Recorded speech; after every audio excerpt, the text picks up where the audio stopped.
supported in making sure that there is much more availability of capacity building material through the e-learning platform, and a lot more tools for assessment and evaluation and better programming, especially in the increased needs of the direct and indirect impact of COVID.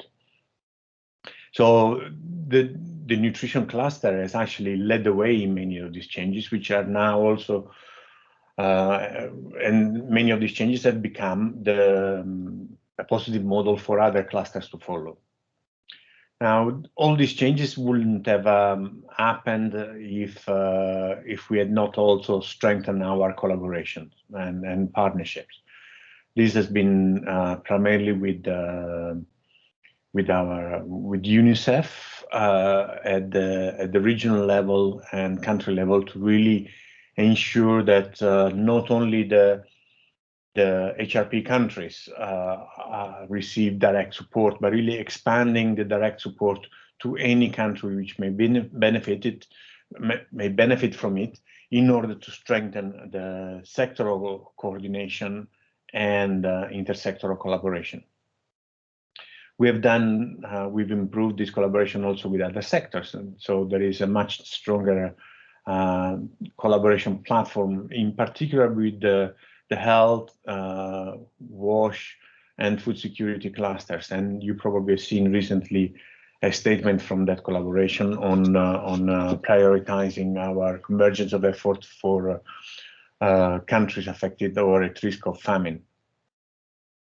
And also we have strengthened the collaboration with our GNC partners to maximize the capacity of the GNC Technical Alliance to provide technical assistance to all of you, but also to your local partners and national partners and authorities and counterparts, to make sure that whatever questions you may have in order to move forward, to scale up the capacity, to scale up the response, receives the best guidance available from at the global level.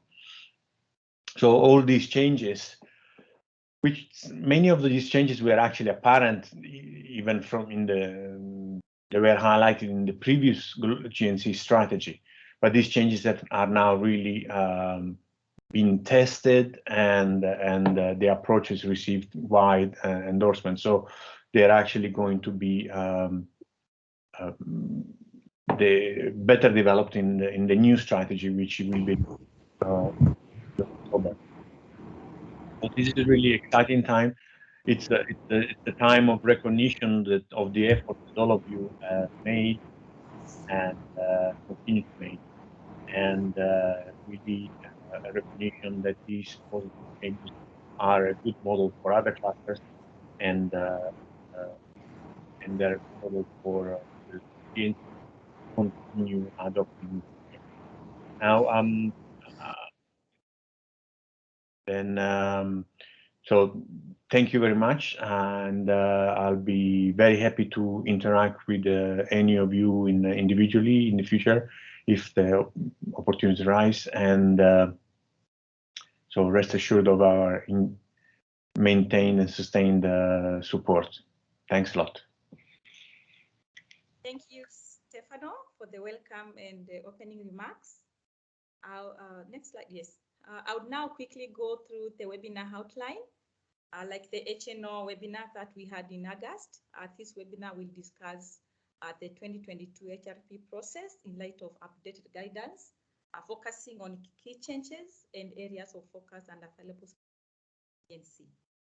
So the webinar has been scheduled for 1.5 hours, that is maximum of 90 minutes. And I'm joined by 3 presenters. We have Huta from OCHA, who will provide an overview of 2022 HPC and HRP process. And my colleagues are from the GNC coordination team, who will take us through the different sessions, as you can see from the slide, and they will be introducing themselves as we go through the webinar. So we have Breoni will provide highlights on development of 2022 humanitarian response plans by nutrition cluster coordination teams. And Caroline will talk about the key considerations on various cross-cutting issues.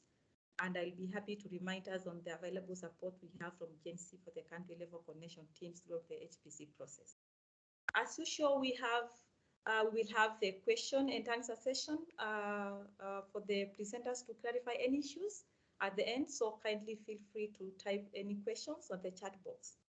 However, please note that the question and answer for the first session by Ocha, we'll do it immediately after the first session because Uta will be leaving after the session. So kindly, if you have any questions for her, please be quick to write them on the chat box.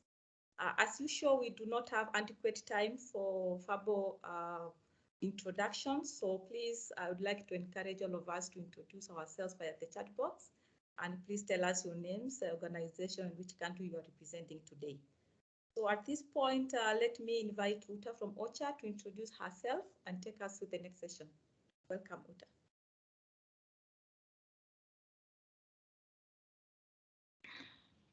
Hello, colleagues. Can you hear me? Can you see me? Yes, we can Perfect. hear you. Yes, we can hear you. Great. So my name is Uta Filz. I work with OCHA headquarters in Geneva. So good morning, good afternoon, good evening to all of you. I'm working in a team which is called APMB, and we are the custodians of the HPC. And thanks very much to the GNC for inviting us to present at this webinar. I have to switch off my camera because I don't think the bandwidth is sufficient. So, but very nice to see you. Next slide, please. So I will be speaking about 2022 HPC and the planning.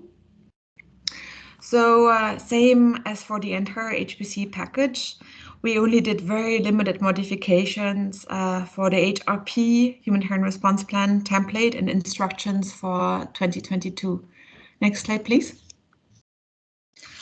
And so, as you may know, the humanitarian response plans, or in short, the HRPs, build on the HNO, and the HNO provides the evidence base and the analysis of the magnitude of the crisis and identifies the most pressing humanitarian needs in their respective context. The needs inform the strategic objectives in an HRP, as well as the specific objectives, and the cluster plans follow from these strategic objectives. So the HRPs, as you may know, are primarily recognized as a management tool, but they also act as a resource mobilization tool. In terms of the structure of the HRP, as I said, good news already, there are no significant changes in the 2022 HRP template compared to the last years. So for those that participated in the process in the past years, the HRP template and process will be somewhat familiar. You see the outline here. So the document consists of an executive summary and 5 parts, while the cluster and sector plans are listed under part 3. It's important to highlight that the other sections are intersectoral, and the inputs of the nutrition cluster or nutrition sector are required to ensure that nutrition is adequately addressed in the intersectoral part of the document. How to do this exactly will be discussed by GNC colleagues during this webinar. So for 2022, the main adjustments, besides corrections, line edits, updating reference documents, and formatting, are the following. The first change, as you see here in pink, is on PSA. We now have a separate chapter on protection from sexual exploitation and abuse in the updated HRP guidance. This used to be previously combined with AAP. Many of the current HRPs from 2021 already have such a separate chapter on the accountability to affected populations. So the change is not that huge. Also on the second change, it's the monitoring chapter. So the monitoring chapter was reviewed for improved guidance and clarity. The full monitoring framework has to be provided in the annex, which comes with a suggested template. So again, that's not new. It's just the presentation is new. Previously, it used to be an option to present the entire monitoring framework in the annex. And now our recommendation is to prevent the entire to provide the entire monitoring framework in the annex, from the strategic objectives to the specific objectives to the cluster objectives and activities. The third update, again, nothing new. It's in the Annex 5.1. It's the response analysis chapter. This was updated for improved guidance as well on what needs to be documented in this chapter. The chapter serves to document the response analysis process, which was undertaken from the HNO to the HRP, as well as the outputs of the response analysis. Next slide, please. Next, you can click through that. Perfect. Okay, so here you see the 3 guidance documents for the development of the HRP. I'm just going to put the respective link into the chat box. So the first document is the step-by-step guide. The second document is the HRP guidance and template, which indicates what information to present and how to present it. And the third document is the HRP response analysis and prioritization document, which guides basically country offices and country operations from the HNO to the HRP. Next slide, please. So this slide basically presents the overview of the step-by-step guide. So the webinar on the development of HRPs follows on from the earlier GNC webinar on the development of the HNOs, which discussed steps 1 to 4 of the HPC process. As for the HNOs, the development of HRPs consists of 4 steps, which correspond to step 5 to 8 of the HPC process, which you see here in the red circle. This webinar will focus on each of these steps in more detail. I'm just quickly walking through the steps. So step 5, define the scope of the HRP and formulate initial objectives. This includes the initial scoping of the HRP based on the results of the HNO, as well as the drafting of the preliminary intersectoral strategic and specific objectives. As a reminder, the strategic objectives are the strategic objectives of the HRP and reflect the changes we want to see in the lives of people over the implementation period of the HRP, which is usually 1 year. The next step, step 6, conduct response analysis. This consists of a review of possible response options and estimation of target population number. Step 7, finalize strategic and specific objectives and indicators. This includes the finalization of the strategic and specific objectives, the identification of indicators to monitor the response, and the development of the cluster response plans. Lastly, step 8, this includes the drafting of the HRP, the project development, and the costing of the response plan. Next slide, please.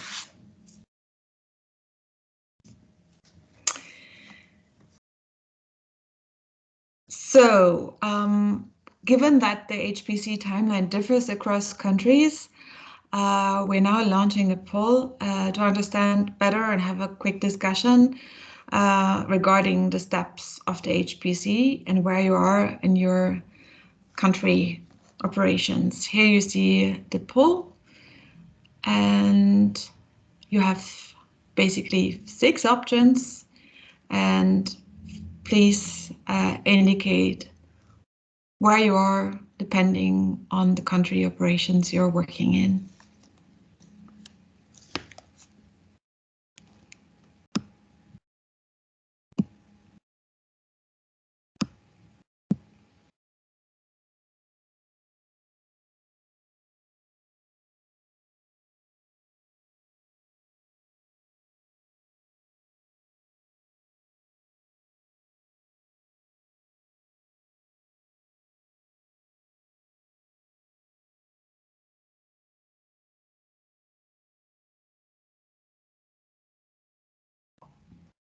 So we have 4 responses so far.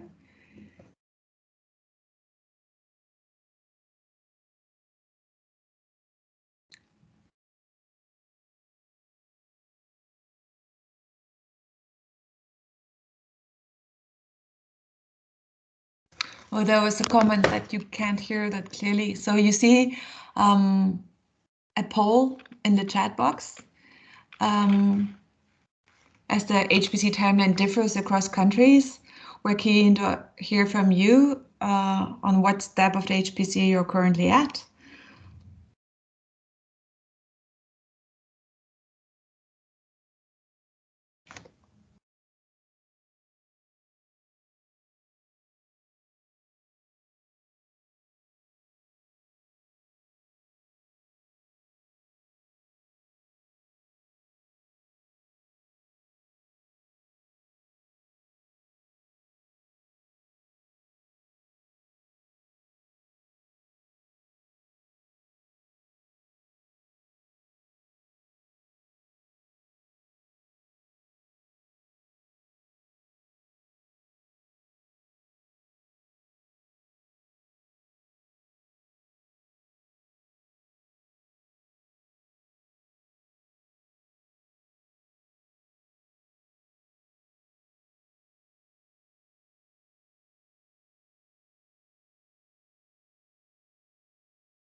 So we have 11 responses so far. Bryony, what do you think? Shall we give it some more time? I think that's okay, Uta. We can close with that. Thank you. Is there anywhere I can see the results?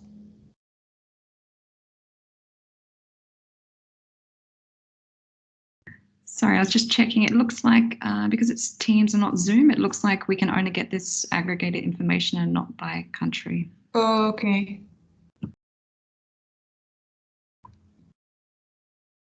Sorry, Uta, are you able to see the percentages? Nope. Ah, okay.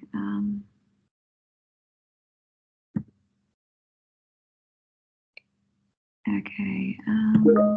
In that case, sorry, I think I just relaunched it. In that case, would you like me to read it out, Uta? That would be great because I'm not seeing anything, to be honest.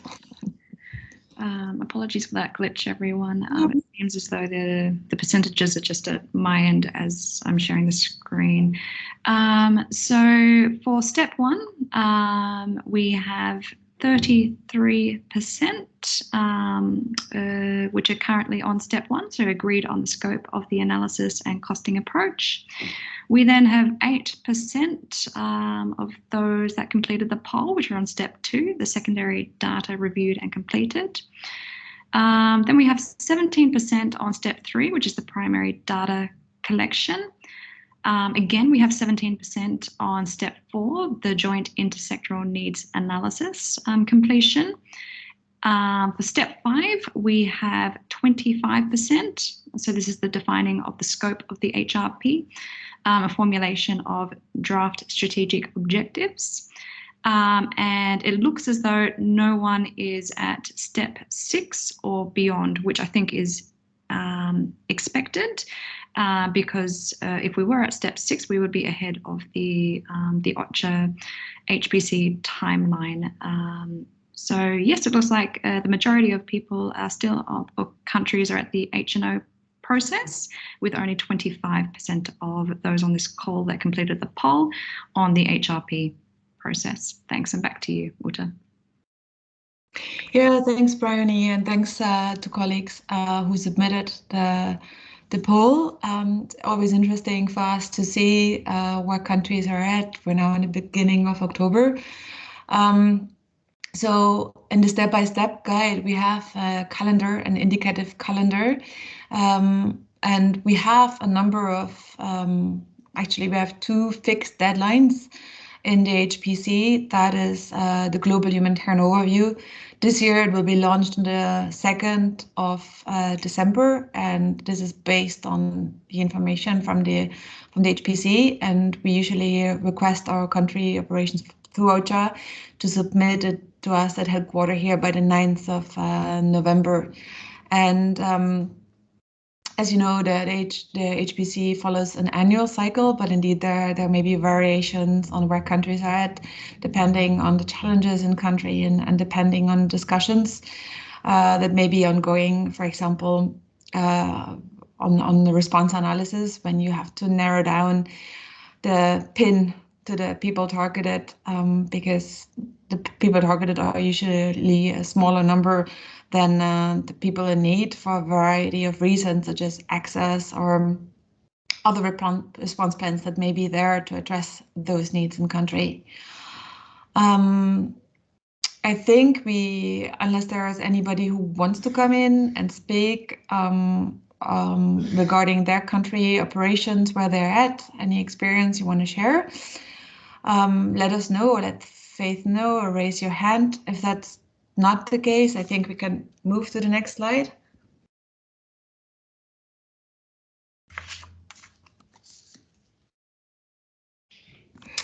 So again, on this website, which I've copied into the chat, you'll find the full HPC facilitation package on it, including the step-by-step guide, which we discussed very briefly, and the HRP instructions, as well as other supplementary guidance.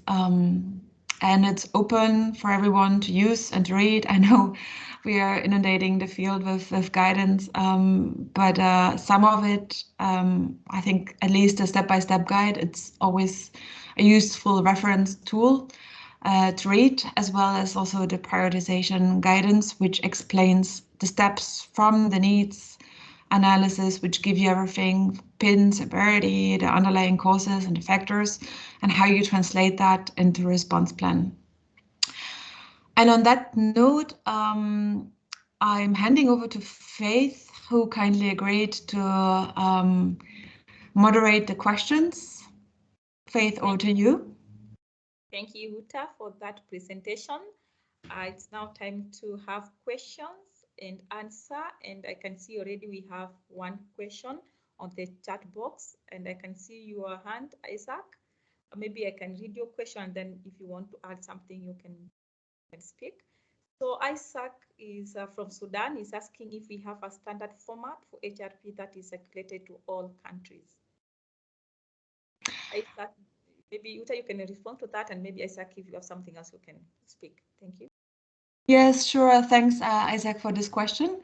So indeed, the templates and the guidance, they're agreed at here at headquarters at an interagency level. And as I mentioned earlier on, there were only very minor changes which concern more the format and how it's going to be presented. But indeed, there are standardized guidance for the HNO, for the HRP, and for the step-by-step guide. So the step-by-step guide is basically the document which leads you through the entire HPC.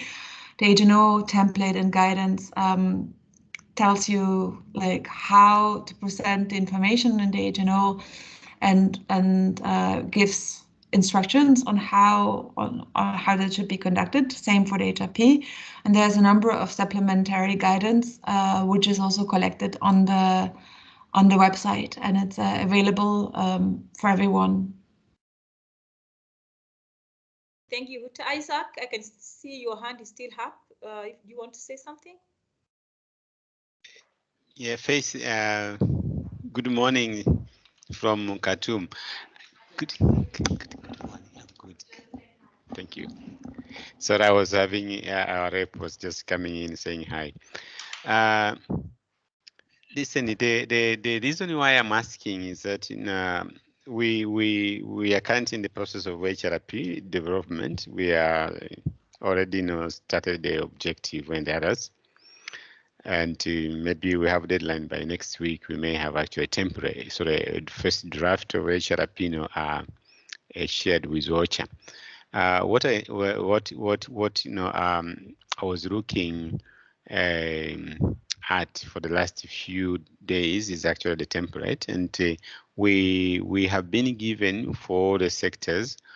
Yeah, of course we call sectors the template, and I was looking at what the steps which you are mentioning, those surround step number 5, 6, 7, 8, they are actually not matching, and that's why I thought I should ask that question.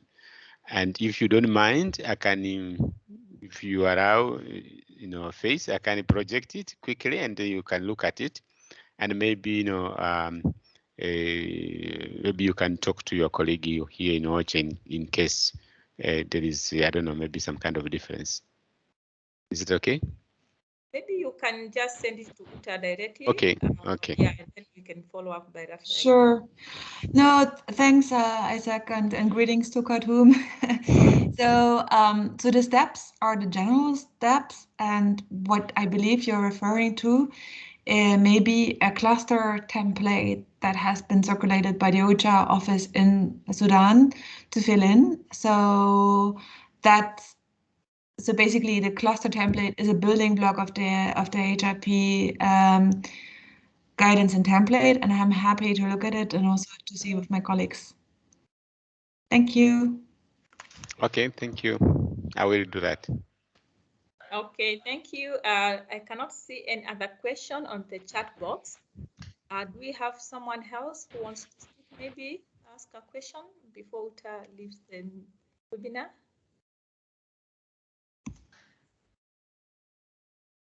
Yay, it seems we are good. I cannot see anyone else raising up their hand. So thank you so much, Uta. You feel free in case you want to leave the meeting. Thank you. So we are now moving forward to the next session on development of 2022 humanitarian response plans by nutrition cluster coordination teams. And I am happy to welcome Bryony, who is presenting this session. Over to you, Bryony. Thanks, Faith, and good afternoon, everyone. My name is Bryony, and I run the coordination help desk on the GNC coordination team. So the next set of slides will focus on addressing nutrition in the intersectoral chapters of the HRP, as well as the development of the nutrition cluster response plan. And just bear with me, I'm also sharing my screen, so I just need to navigate the slides as well. So this slide here, this slide summarizes the role of the nutrition cluster in the development of the intersectoral and sectoral specific chapters of the HRP, and also lists the specific actions that cluster teams need to take at a cluster level and at an intercluster level for each step of the HRP process. So while the HRP process is led by OCHA, clusters do have a key role in providing input towards each step of the process, which in turn is informed by discussions with respective partners. So as we know, appropriate nutrition for all is fundamental in reducing morbidity and mortality, and also for increasing well-being. It is essential that nutrition is not only addressed in the respective sectoral response plan, but also the intersectoral chapters of the HRP. So this is to ensure that the nutrition cluster potentially influences the strategic and the specific objectives of the overall HRP. So for example, reducing GAM could feature as a specific objective in the overarching HRP. Further, there could also be potential complementarities and synergies between the nutrition cluster and other clusters, which the nutrition cluster has a role in identifying. So as listed here in this slide, there are specific actions that a nutrition cluster can undertake to ensure that nutrition is adequately addressed. So for example, step 5, defining the scope of the HRP and formulation of initial objectives. Cluster partners can be consulted on cluster priorities and potential interventions, of course, underpinned by the HNO. Cluster coordination teams are recommended to jointly develop a list of prioritization criteria, a prioritization matrix or heat maps, and develop a short list of potential interventions. The nutrition cluster coordinator can then share the cluster,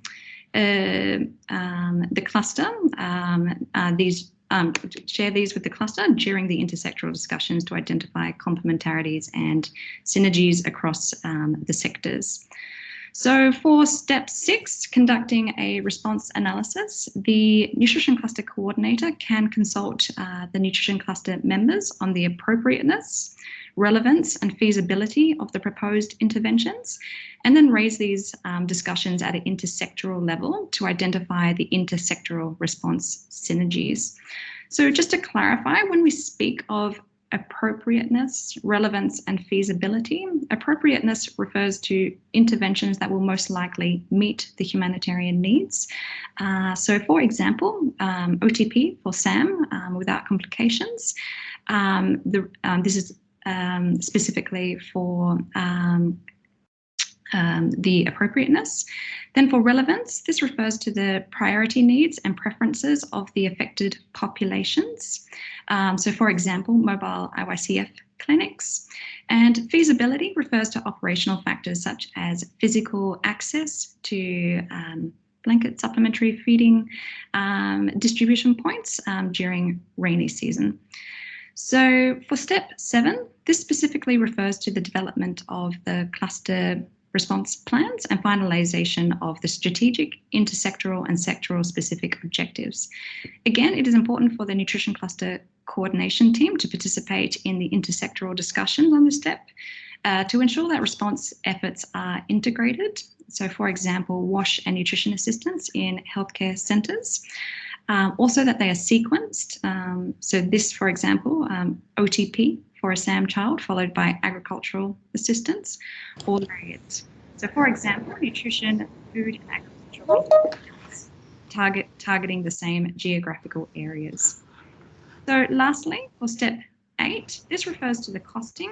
We'll just touch on this a little bit towards the end of the presentation.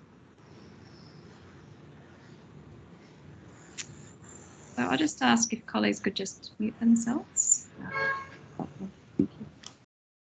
So once the strategic and specific objectives have been formulated for the overarching HRP, the nutrition cluster has finalised its prioritisation and targeting within the response analysis. We're ready to start with developing the nutrition cluster response plan. So this slide illustrates the main components of the sector response plan. And as you can see, the sector response plan outline is very similar to last year. The only real difference being the aggregated data that you can see in the summary section towards the left-hand side of this slide. So now we are required to also provide estimates on women and children targeted. So this is in addition to people with disabilities. Also, while this isn't new information, I just want to touch on a few key points that may support with the development of your respective sectoral response plans. So regarding the objectives, we will need to ensure that the objectives are based on the sectoral and intersectoral needs analyses and linked with the specific and strategic objectives. So objectives are to consider the cross-cutting issues. So these include gender, GBV and disability. Also for the UNAIDS fast-track countries, we are also to consider HIV. It is important to consider that, that the objectives highlight key intersectoral collaborations with other sectors. And with this in mind, when developing sector response plans, it is essential that we reach out to the other sectors, clusters as well, just to ensure that they're adequately addressing nutrition in their respective objectives as well. And Caroline will just touch on this in a little bit more detail later on in the presentation. Also, when considering response modalities, including service delivery, in-kind, cash and voucher modalities, these must be considered in a complementary, multi-sectoral way, not just through a nutrition lens. While we recognise that the word limit is very tight, the wording of the response modalities must link with the various activities with the other sectors and highlight the intersectoral nature of our work. For the paragraph on monitoring, here you need to include key information on your monitoring plans, just taking into consideration AAP, as well as the SPHERE standards. You can also share information on routine and ad hoc monitoring and include a description of various assessments and partner surveys that you may have planned. For guidance on the selection of indicators, you can take a look at Table 1 of the Nutrition Needs Assessment Guidance. This lists the core nutrition indicators and also the repository of indicators available in the Nutrition Humanitarian Needs Analysis tool. Also in the Nutrition Needs Analysis tool, there is a new tab created. So this is in the latest version of this tool. And this specifically focuses on monitoring, and this will better support you with this process. Also, like last year, the 2022 HRP will have a strong focus on HDN, so the Humanitarian Development Nexus. And this must be addressed in your respective sectoral plans, most likely under the response paragraph. We highly recommend that coordination teams engage with your SUN colleagues at a country level, if present, to identify potential entry points that may not have already been considered, particularly around recovery, transition, and localized strategies. Lastly, we haven't really highlighted this much in today's webinar, particularly when compared to last year's webinar, but COVID is to be integrated into your respective response plans if identified as a vulnerability in your HNO, which we assume would be applicable for most contexts. There is a plethora of guidance on NIE and COVID, which may support you with this process, and all of this is available on the GNC website. So this slide here, this is the second part of the sector response plan and lists the cluster objectives, indicators, and figures. Like the previous slide, there are no significant changes here when compared with the 2021 HRP process. Here, clusters and sectors are required to provide the number of people targeted for each specific nutrition service. To complete this process, cluster partners will have to agree on the coverage that each type of nutrition service will have. These targets will not only be reflected in the cluster response plan, but also contribute towards the overall number of people targeted, which will be presented in the intersectoral sections of the HRP. So we won't go into too much detail here on targeting, but if you would like more information on targeting, you can either listen to the 2021 HRP recording, which is available on the GNC website, and you can also take a look at the e-learning module on this topic, which is now available on the GNC website, as well as Agora. So this slide here illustrates some information on the costing. So this is the last step of the HRP process, which corresponds to step 8 of the HPC process, which specifically refers to the formulation of the projects and activities and estimating the cost of the response plan. So last year, again, we provided detailed information on 3 ways that we can potentially do costing. So this refers to the activity, project-based, or combined methodologies.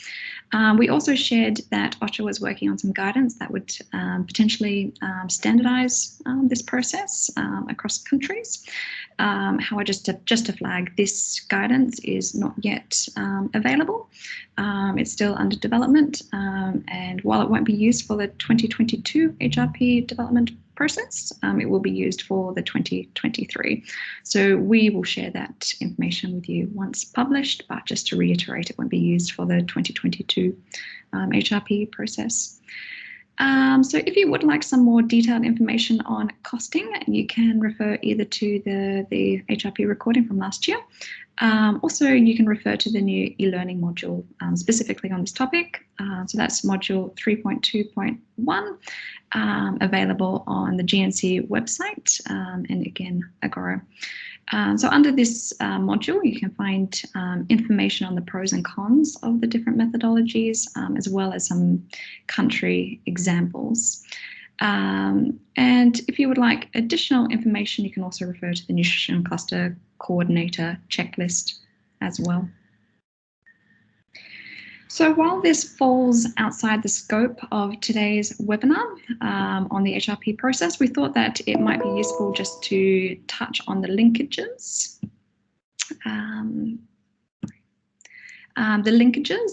Between the HRP and subsequent nutrition cluster work plans. So once the nutrition cluster response plan has been developed, it needs to be translated into a nutrition cluster work plan, which should include details of cluster activities, outputs, timeframes, and responsibilities. The work plan will support annual planning and guide activities, which support the effective implementation of the nutrition cluster response and contribute to the increased effectiveness and coverage of programming. This can also be informed by the CCPM exercise. And if you would like specific examples of the nutrition cluster work plan, you can find examples, for example, here, Somalia and Yemen, on the GNC website, and Agora under the e-learning module on HRP development. Again, also slightly falling outside of the scope of this webinar, but something we need to all be familiar with. So this refers to the updated CCCs, in particular CCC 1, leadership and coordination. So in general, the updated CCCs now adequately reflect UNICEF's commitment to coordination, with the first CCC specifically highlighting UNICEF's commitment to ensuring that effective humanitarian leadership and coordination are established and functional. This commitment is measured by 2 benchmarks. So the first benchmark, that nutrition cluster or sector coordination mechanisms are to be adequately staffed and skilled at a national and subnational level. And 2, that core leadership and coordination accountabilities are delivered. The GNC and the GCCU have worked together to develop guidance to support these benchmarks, including a staffing decision tree developed to provide support to country teams and to provide a measure to the term adequately, which is referenced in the benchmark itself. And also we have the IM and Nutrition Cluster Coordinator competency frameworks and the e-learning modules. So while the CCCs may not specifically support with the development of your respective HRPs, they will support with your subsequent project sheets and cluster work plans. Also, the CCCs can be used to support your advocacy efforts at a country level on any staffing or resource-related concerns. So this slide here just illustrates some of the available guidance to support with the HRP process, in addition to what was shared by OCHA beforehand. So the GNC has updated the nutrition cluster specific guidance to reflect the 2022 HRP process. And guidance includes the 2022 HRP quality assurance checklist, the GNC HRP tips document, as well as the nutrition cluster coordinator checklist. And again, just focusing on the development of the e-learning modules. So these are now available both on the GNC website as well as Agora. And so these modules, there's 2 specifically. There's one which is on the HRP process itself at an intersectoral level, and the second on developing the nutrition cluster response plan. As mentioned earlier, these modules have only been newly launched, and we highly recommend that you refer to these modules if you require additional information on any step of the HRP process. We also recommend that you share these resources with your cluster partners for their capacity development as well. And that brings us to the end of this section of the webinar. I will now hand over to Caroline, our Intersectoral Collaboration Help Desk, who will discuss the HRP key considerations. So thank you, everyone, and over to you, Caroline. Thanks. Thanks, Brioni. Hi, everybody. My name is Caroline Abla. I'm the Intersectoral Collaboration Help Desk. I want to apologize in advance if I disappear, sometimes for a few seconds and sometimes for longer. And if that happens, it means my internet connection has disappeared, and I think Brioni will continue for me in case that happens. But I hope it will hold for the next 20 minutes. So we're going to discuss key consideration and practical tips for cross-cutting themes. Next. And the first thing we're going to start with is GBV and disability. Just a quick discussion on where and how we can integrate GBV and disability. Could be at the cluster objective, at the PIN, priority actions, activities, funding, and monitoring. We will go into each one specifically, the GBV and disability, and give examples and discuss more. But this is just a bigger picture of what we can do. Looking at, sorry, there's somebody who's not muted. If you can mute yourself, thank you. For example, in cluster objectives, emphasizing safety, access, inclusivity, affordability, looking at the PIN, making sure that we also calculate disability, that we have at a minimum age, sex, and disability disaggregated data, looking at priority actions, how do we make sure that our nutrition programs reduce any GBV risk and our programs are able to be able to respond and reduce GBV risks, but also looking at how do our programs also address persons with disability, and with the looking at different activities, looking at barriers, for example, making sure that if we are going to, if we're taking into consideration persons with disabilities, that our programs have enough funding so that we can make sure that they have access to our programs, and then monitoring. This is the twin track approach gives an idea if we're going to mainstream or target, and looking specifically at disability. So if we're mainstreaming, then maybe looking at our nutrition programs and design, and making sure that they are designed and adapted so that persons with disability can have access to these programs. So looking at indicators, like we said before, disaggregating by sex, age, and disability.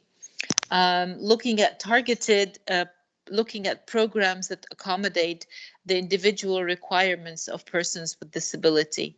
And again, we look at disability-related indicators that match the response strategy, and we'll talk about that a little bit more. Next. Okay, so when you are planning your program, these are some practical tips of where to make sure that disability is taken into consideration. First, at the participation level, when I think maybe a lot of this work was done under the HNO, like the participation involving the persons with disability in the assessment that you've done, and then taking it into the design and delivery of nutrition response plan. And the response options, making sure, for example, that nutrition programs and services and other vendors, if we are dealing with giving vouchers or cash for nutrition outcomes, that the reach, enter, circulate, and use criteria of accessibility is met. looking at building capacity of relevant and local national staff on good nutrition practices for people with persons with disabilities. In monitoring, making sure that we have specific indicators for disability, and in making sure that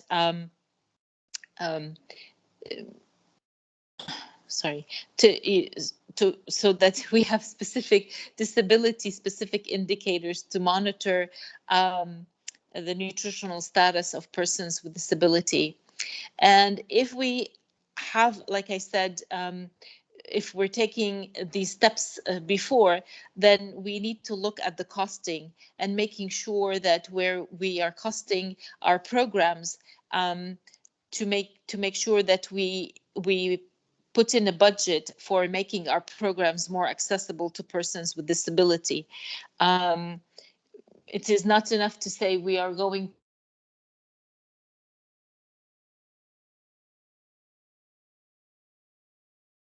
sorry, I disappeared and here I am again.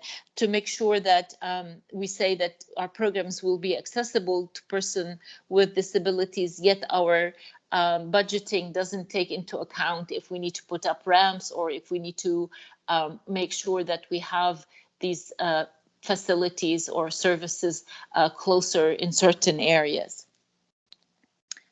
Next. Okay. Looking at GBV,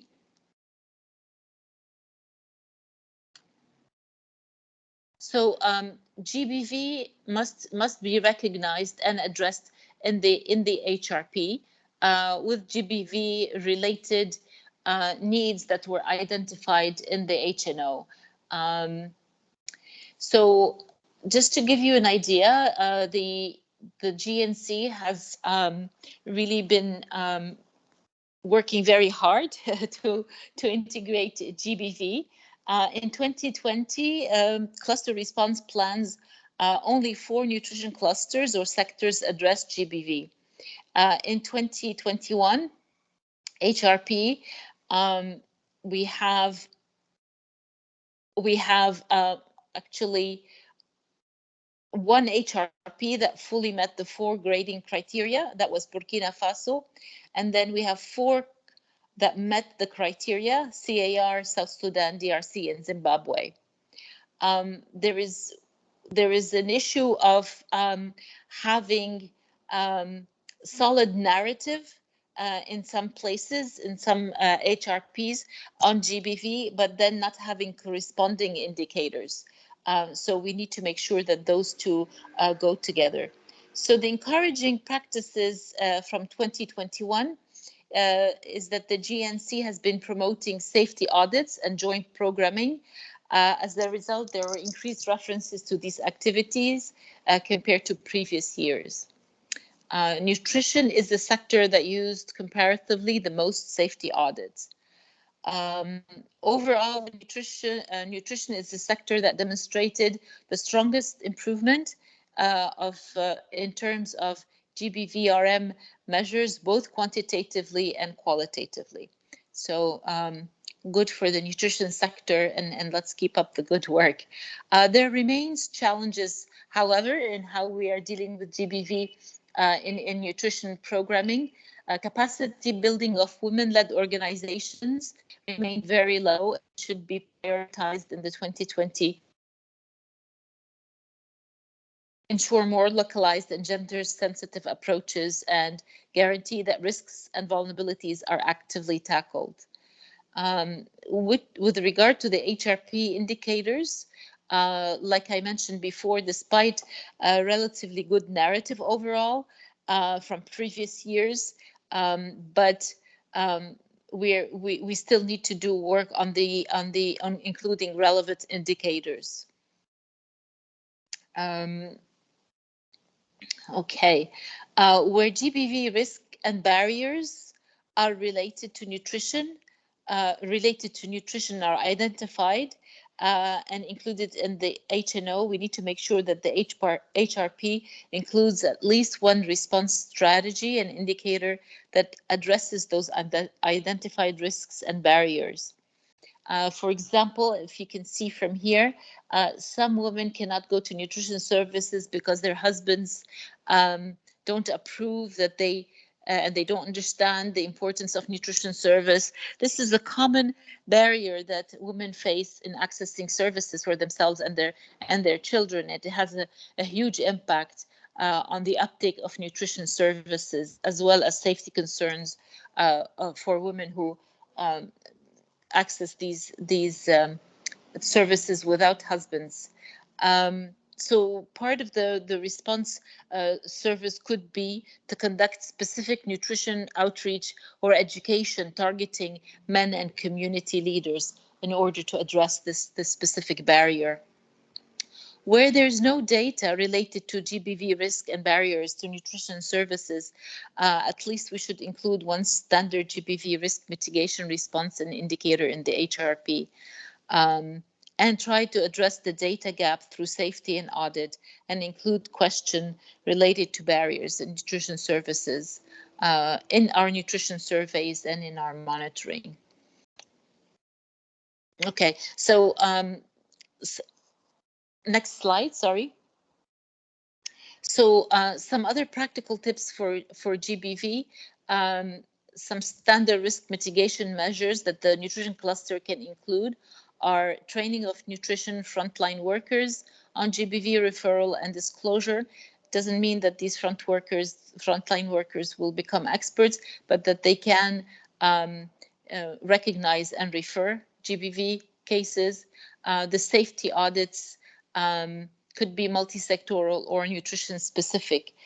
South Sudan has already developed tools for safety audits, and they can be shared with other countries, and we've actually shared them with other countries.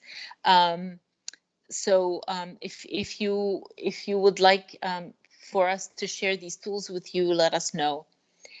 Some examples of indicators are, for example, number of nutrition sites with GBV safety audits conducted. This is one that also South Sudan uses, but also percent of nutrition staff who've received orientation on GBV referral pathways, something that Nigeria has done. For those countries that have started GBV risk mitigation, it would be good to have an outcome level indicator. For example, percent of women and girls who feel safe when accessing nutrition services. Finally, you can see the resources available on the slide. You can access those, or if you need more resources or have more questions, you can contact the help desk, and we can put you in touch with appropriate people either in your country or at the global level. Okay, next. Okay, thank you. The next slide is about accountability to affected population. This was discussed in last year's webinar also, but just to let you know that you have a checklist that you can go through and make sure that you're including and addressing all these different issues. But whenever possible, the cluster sector should make use of civil society to test and validate the assumptions made in the response plan, making sure that affected population should be able to have a say in what is happening and provide feedback, and discussions should be both at subnational level as well. Okay, when you are looking at providing activities related to setting up feedback and complaint mechanism and community consultations, we need to make sure that we also involve persons with disabilities. So this toolkit, I mean, this tip sheet that you see specifically looks at monitoring AAP performance in clusters using the CCPM as a framework. So you've already seen it from last year, and it's available to you, as well as other resources on this slide. Next. Okay. Practical tips looking at cash and voucher assistance. So the cash and vouchers are distributed to address economic barriers to goods and services related to nutrition and underlying determinants of nutrition. In the HNO, you've already assessed if the CVA is a viable intervention option in your content. There are several entry points for cash and voucher assistance in nutrition programs. And as you can see, there is at the prevention of malnutrition and at the treatment of malnutrition. For example, using cash for the prevention, cash and voucher for the prevention of malnutrition, providing, for example, cash and vouchers with social behavior change interventions. For the treatment of malnutrition, if access to nutrition facilities is an issue, then that could be cash and vouchers can be provided to facilitate transport, for example. Next.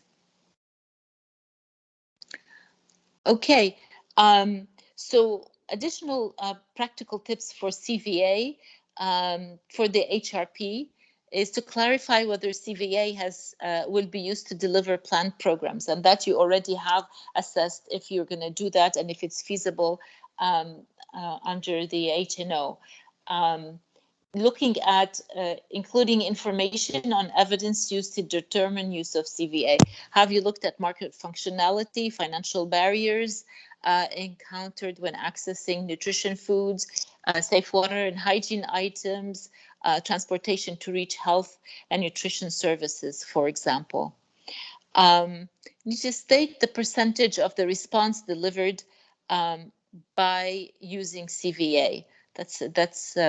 That's a good one to have in there, and also percentage of targeted groups that receive CVA specifically for nutrition outcomes. So in this slide, you also see that there are available guidance for you to look at, including evidence and guidance note on use of cash and voucher assistance for nutrition outcomes in emergencies, and a brief guide on incorporating CVA into nutrition responses. If you have questions about CVA, please contact me, and I will also be working with the CVA team that has helped us set up these practical tips so we can answer any questions that you have. Okay. Next, please. All right. So the next discussion point is about intersectoral collaboration and programming. And these are joint actions taken by different sectors to improve outcomes for disaster-affected populations. So ISC, intersectoral collaboration and programming, is really the convergence of effort at the same time in the same geographic locations, built on severity ranking and prioritized needs to achieve agreed upon outcomes based on agreed standards. So since the HRP has a intersectoral section into it, these are some tips of what you can do beforehand. This is really the recommendation is really to have the food security, health, nutrition, and WASH clusters, who really usually work very closely together to meet up before joining the OCHA-led intersectoral needs analysis meeting. This way, the 4 clusters can really have a joint analysis of the results of the HNO and joint objectives, and look at identifying, jointly identifying and targeting affected populations with intersectoral programs that are going to be delivered at the same place at the same time.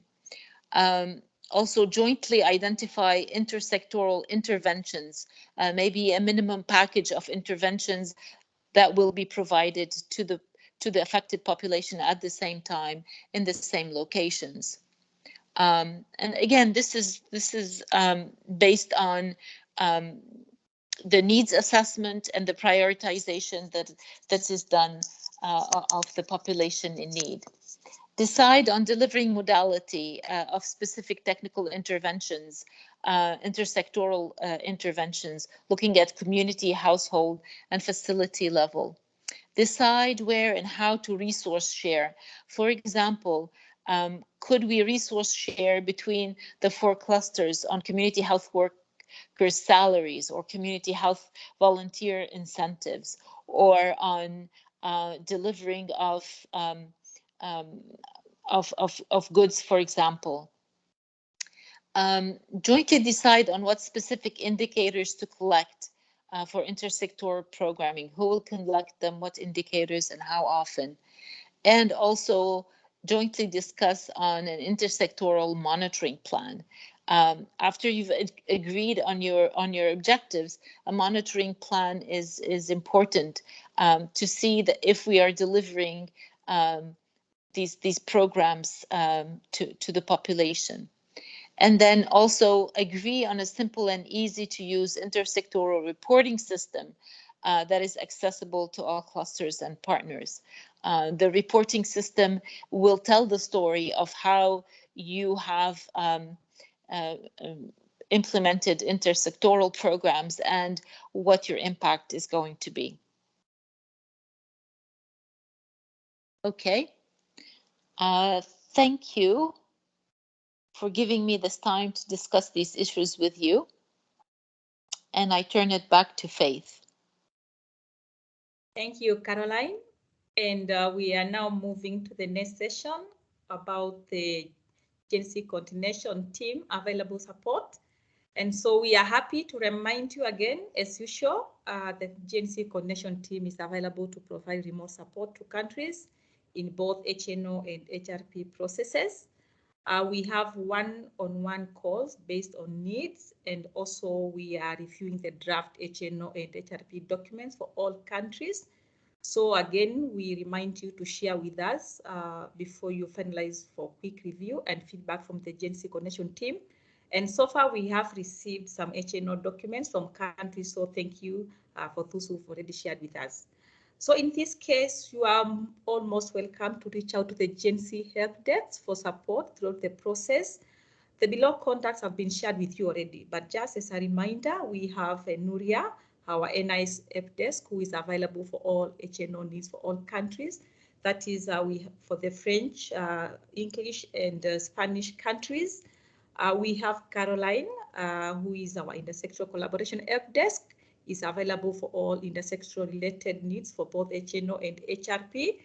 Brioni, our continuation help desk, is also available for HRP needs for English-speaking countries, and Angeline, I know her, will be responsible for HRP needs for French-speaking countries as usual. I would also like to remind you that we have HPC resources, that is updated guidance documents on the GNC website. So kindly make use of the available resources. I think that is all that I wanted to share on the available support we have from the GNC. And we are on time, so we can now move forward to question and answer session. I cannot see any questions on the chat box. So I would like to invite anyone who would like to speak and ask any question related to what we've spoken today. You're welcome. You can raise up your hand and I'll be able to see you, or you can take a few minutes to write on the chat box.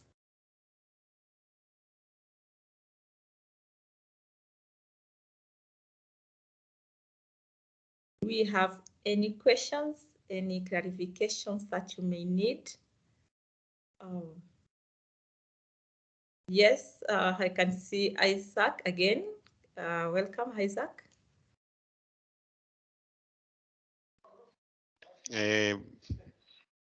Faith and the team, thank you very much for taking us through all this, very informative guidance for the HRP. The only issue which I wanted to raise is related to the package when it comes to the wording, particularly. OCHA limits sometimes the number of indicators, and even the number, the number of words. I think I've just sent you the format which they sent us here. There are a couple of 3 sections that saying maximum 400 words, maximum 400 words. Now, when you try to, if you have a number of nutrition interventions and the indicators, then why they are limiting that we don't need more than this one, you select maybe the most critical one. So sometimes you may see some of this, HRP missing some of those indicators, not because that we want, but because, sometimes we are confronted with making decision in trimming the document. So my suggestion is that, will it be possible the GNC to be talking to OCHA on this so that they understand that, look, for programs like nutrition in some of the countries, there are many interventions, and we have many stakeholders who are involved in the intervention. We have WFP, we have UNICEF, we have WHO, and there are some critical indicators which for them it has to be there because they are costing and all those kind of things. So when it comes to the final decision, it becomes very difficult. And they are decided actually in the strategic advisory group for the term, for example. So my suggestion would be that, if OCHA is putting all this kind of limit in terms of the weight, in terms of the indicators and others, I think there should be some kind of exceptions that for maybe, cross-cutting issues, there should be at least 1 or 2, so that at least whenever we are engaging with the rest of the stakeholders, partners know that, look, we can, trim the other indicator, but at least not the other, maybe, for example, the cross-cutting issues. And maybe we may have to choose out of the disability, the GBV and the others, if, for example, we are given only 2. Back to you, Faith. That was my only kind of comment or reflection on this. Over. Thank you, Isaac, for that. I think that is valid, and so maybe other countries are experiencing the same. So, Brian, do you want to speak on that or timeline? Sure, thanks. Thanks, Faith, and thanks, Isaac, for highlighting this concern. You're absolutely right. We are limited in terms of the word count for the, I guess, the specific cluster response plan, but also for the other sections of the HRP as well. If you go onto the OCHA website in the toolkit, that was actually, the link was shared by Uta earlier, you'll see that for the entire HRP, so not just for the sector specific, but for every chapter of the HRP, there is a estimated word count or a limit to the number of words. And then at a regional and country level, this may slightly differ or be tailored to the specific context, but usually the word count is around the same. We do recognise that this is a limitation and it may result in some information missing. But this word count is more so to prevent lengthy HRPs, because we can assume that if there was a longer word limit, or if we didn't have these, I guess, limits in place, we could see some really lengthy HRPs and sector chapters. Yes, we can raise this with OCHA, but this is something which has been discussed and taken into consideration. But what you can do as well is use the opportunity to provide annexes. So your documents, detailed documents, can be annexed. Also in the project sheets, information can really be detailed in the project sheets, and often what we see is that the project sheets are a bit disconnected from the HRP sectoral chapters. So we can really use that opportunity as well to link the project sheets. with your respective cluster response plans, and also your work plan itself. The work plan can really detail that information. So there are opportunities to provide I guess, additional information, but we do absolutely agree with you and recognise the limitation in terms of the word limits. And I guess our thoughts, and I'm sure you share the same thoughts, but our recommendation here would just be to highlight the key considerations in your respective response plans. And while you may not be able to share the narrative that it deserves, if you can at a minimum just touch on these key considerations, because we do also have the checklists, which are used by both OCHA and also by clusters as well. We have a GNC specific checklist. So when you do submit your cluster response plans, it will be, I guess, assessed as to whether your response plan is measuring these key considerations. So we do recognise your challenges. We just ask you to do your best, and we will raise your concerns as well to see if there is any room, maybe not for this year, but for next year, to potentially increase these word limits. So thanks very much, Isaac, for raising this. Thank you, Bryony. I think we still have around 9 minutes for our webinar, so we still have time for more questions. Anyone who wants to come in, please?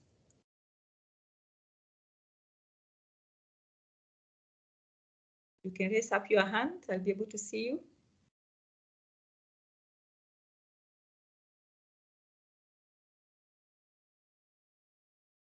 Okay, I think we are good. I cannot see anyone raising up their hands. I cannot see anything on the chat box. Seems we are good. I'm just still buying time to see if there's any final thoughts you may be having.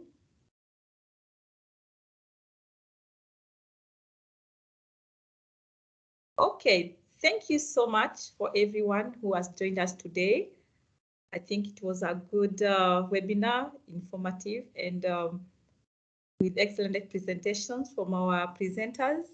And in case you have any further questions that you may have, we've already shared our help desk contacts, so kindly reach out.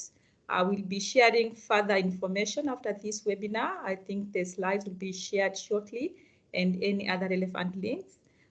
In case we do not have any further comments from our presenters, Caroline, Bryony, and also Stefano, you may need to, yes, Stefano, come in. No, just want to say thank you very much. I thought you went very well and very informative, and it reflects also some recent changes that we've been proposing.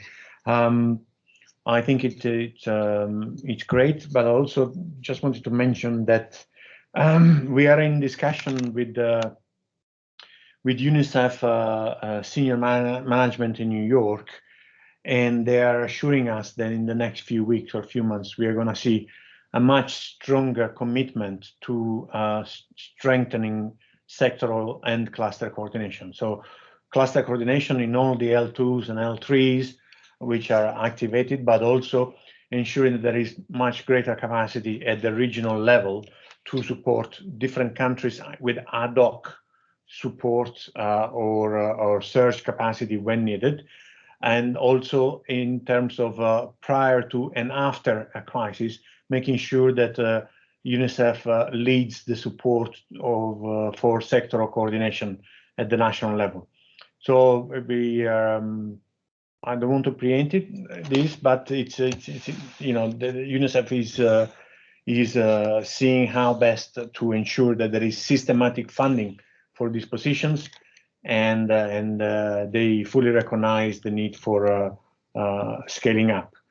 So you know, I am very optimistic at the moment, optimistic that we're going to see big changes, and I wish you all very good work, and let us know if we can be of any assistance in the meantime. Thanks a lot. Thank you, Stefano. Anything from you, Bryony? Nothing further to add, Faith, but just a reminder to everyone, just please feel most welcome to reach out with any questions that you may have on the HNO and HRP process. We are here to support you. Thank you. Thank you. So, Caroline, do you have any final thoughts before we say bye-bye? No, I just want to say thank you, everybody, for taking the time, and please reach out anytime you have questions on these cross-cutting issues and intersectoral collaboration and programming. We're here to help. Thank you, everyone, and let's keep in touch, and bye-bye for now. Thank you very much.